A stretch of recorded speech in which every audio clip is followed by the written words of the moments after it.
and welcome to another episode of 9-Minute Big Life Mindset. Today, I'll share a story about the time we picked up a couple of German tourists on the roadside, how they ended up living with us, plus what a family dinner looks like when you're not actually in it.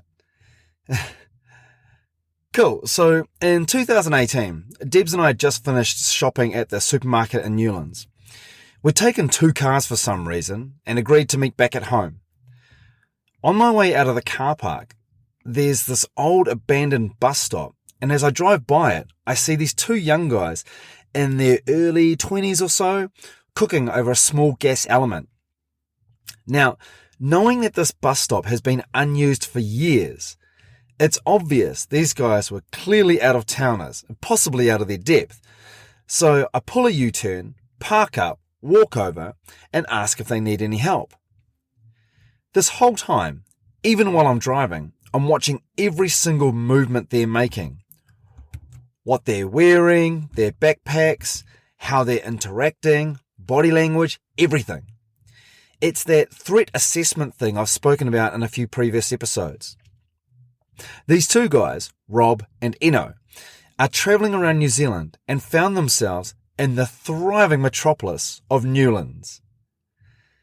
It's winter and it's bloody cold, so I ask them where they're staying and they say Newlands Park, which, if you've ever been there before, you'll know it's exposed to southerlies straight from Antarctica. I'm like, that's just not going to work. So I tell them I live around the corner and I point out Debbie's car, which is still visible up the road. I invite them around to our home for dinner, and before long, they've packed up and are following me in their own car. As we pull up to my place, though, I realise I've given Debbie 0 notice that our house is about to have strangers in it, so I ask them to give me a couple of minutes. I run up to the house, and she's washing the dishes. I blurt out to her, "Hey, I've picked up a couple of tourists on Newlands Road. Is it cool if they stay with us for dinner?" Without batting an eyelid, or even really pausing for breath, she says, "Yeah, cool." Now, this is coming from a lady who, as well as helping to care for my mum at home, is raising our 2 daughters, an idiot husband, i.e. me, and she'd given birth to our son, Kyson, 5 weeks before. Anyway, the guys come inside, and before long, we're all having dinner around the family table. It's good times. It soon becomes obvious that they're going to need to get themselves and their tent sorted, so I offer them our lawn, which is much more sheltered, plus they can use the toilets, bathrooms, whatever. Before long, though, host guilt kicks in, and I talk to Debbie about letting them stay in the lounge. It doesn't take much convincing, and that night we've got 2 very gracious guests staying with us. Fast forward a few weeks, and the guys are still living with us, and they've actually become part of our family. My mum, who's a bakeaholic from way back, is cooking them breakfasts, cakes, you name it. The kids are having these deep and meaningful conversations with them, and we're often hanging outside around the outdoor fireplace, just chilling out. As we've come to live and learn off each other, I've observed a couple of minor cultural differences. For example, our definition of family extends way beyond what they're used to. We're probably more open to speaking with strangers, and we tend to be more relaxed on certain topics. We also waffle and talk needlessly a lot more. And Kiwis' tendency of talking in polite circles before getting to the actual point is an obvious one. Germans, or at least our 2 guests, are very matter-of-fact people, and they're quite literal. If you commented that it was raining outside, they'd probably more accurately tell you it was mild to heavy showers, that kind of thing. At one point, I get a large firewood delivery dumped on my driveway, and it needs to be moved around to the back of my house. It's gonna take a few hours to do it, but I was crazy fit at the time and I was happy to get stuck in. And not only that, but I've got Rob and Eno to lend a hand. Should be easy peasy stuff. As we get into moving the wood, it's hard work, and taking longer than expected. It's early evening before we've broken the back of it, but there's less than a third of it left when Debs asks, "What's the plans for dinner?" I suggest ordering a pizza, the boys agree, and we carry on. By the time it arrives, I'm sweating profusely. It's obvious I've been throwing myself at this, and I know I'm going to sleep well, but there's still an hour to go or so before we're finished. Given how little there is compared to what we've done, it's a simple task to finish the job before we eat. The pizzas go upstairs, and a few minutes later, I say between deep breaths to the boys, "The pizzas are upstairs if you're hungry." Now, here's where I think that cultural difference comes into play.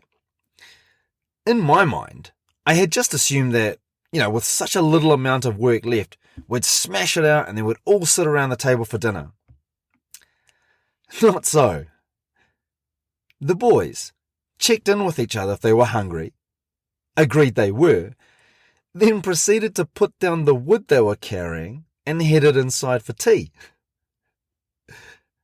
Honestly, I was kind of stunned. To me, it seemed logical you'd finish off the day's work, especially with so little left. I really didn't know what to do or say other than just to laugh to myself a little. But there was more to come. As the night started to fully settle in, I ramped up my efforts before needing a drink of water, so I head upstairs into the house. As I'm standing there in the kitchen, sweating crazy amounts and sculling back water like it's the last drink I'll ever have, I'm greeted to this heartwarming yet quite buzzy scene that's forever etched in my memory. The fire is on in the lounge, and the smell of hot food reminds me of childhood memories like a scene out of a family Christmas movie. Ahead of me is our dining room table, and seated around it is my mum, Debbie, my wife, and our newborn son, our 2 daughters, and Rob and Eno. My presence is briefly acknowledged, but really the focus for them is on the food and the interactions they're having across the table.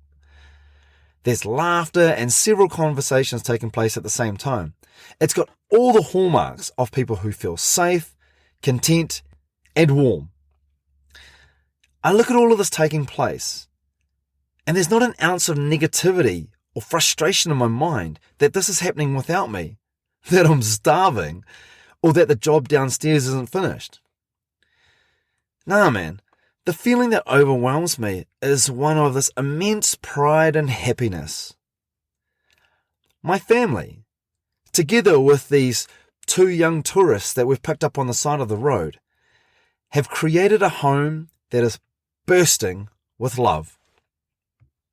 I take in the scene for a few more moments, mention that I'm going to go outside again, just in case I can get a sympathy vote, and then I head back into the cold night to finish the job. Hey, thanks everyone for joining me again. I want to give a special shout out to Debbie for being so understanding, but really to Rob and Eno, who added so much to our family while they stayed with us. We ended up having a crazy amount of adventures and stories, including broken toilets, big nights in Auckland, conversations about football and classical music. They were a nice reminder that people enrich my life. Cool. As always, please remember to click follow or subscribe and share this podcast with your networks if you think they'll find them interesting. And you can also reach me on Instagram at big_life_mindset. That's Big Life Mindset. And always remember, folks, be uncomfortable and grow.